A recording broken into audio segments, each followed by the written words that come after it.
महल जैसे आलीशान drawing room में सन्नाटा पसरा हुआ था, लेकिन सोनी और शीतल की आंखों में नफरत की ज्वाला धधक रही थी।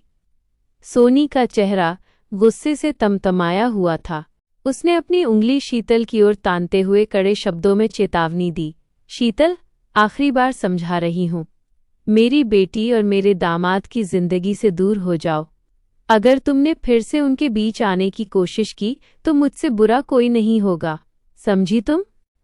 सोनी को इस बात का अंदाजा भी नहीं था कि उसकी हर बात को पीछे खड़ी रूही सुन रही है। रूही की सांसें थमसी गईं जब उसने अपनी मां को इतने रौद्र रूप में देखा। शीतल के चेहरे पर डर की एक लकीर तक नहीं आई। उल्टा वह कुटिलता से मुस्कुराई और ताली बजाते हुए बोली, वाह, क्या बात है, क्या बात है सोनी जी। मानना पड़ेगा आपकी ममता को। अपनी बेटी का घर बचाने के लिए आप किसी भी हद तक गिर सकती हैं, हर मर्यादा पार कर सकती हैं। लेकिन कितनी अजीब बात है ना, वही ममता तब कहाँ सो गई थी जब आपने अपने ही बड़े बेटे का बसता हुआ घर उजाड़ दिया।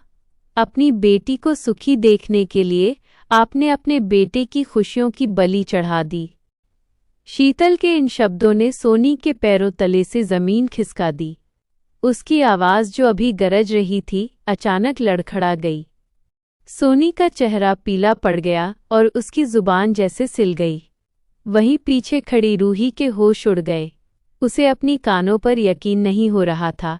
क्या उसकी माँ वाकई उसके भाई की बर्बादी की जिम्मेदार थी? क्या इस घर की नींव में कोई ऐसा गहरा राज दफन है जिससे वो अब तक अनजान थी? दोस्तों, कहानी अब एक ऐसे मोड़ पर आ खड़ी हुई है जहां से वापसी का कोई रास्ता नहीं है।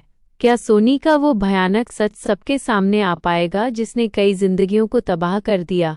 क्या रूही अपनी माँ की इस सच्चाई को बर्दाश्त कर पाएगी? और सबसे बड़ा सवाल, क्या नाहर और रूही की मोहब्बत इन साजिशों के तूफान को झेल पाएगी, या फिर ये दोनों हमेशा के लिए अलग हो जाएंगे? आगे की कहानी में एक ऐसा धमाका होने वाला है जो इस परिवार की चूल्हे हिला देगा। देखना यह दिलचस्प होगा कि जब नाहर के सामने अपनी ही माँ का असली चेहरा आएगा तो वो क्या कदम उठाएगा।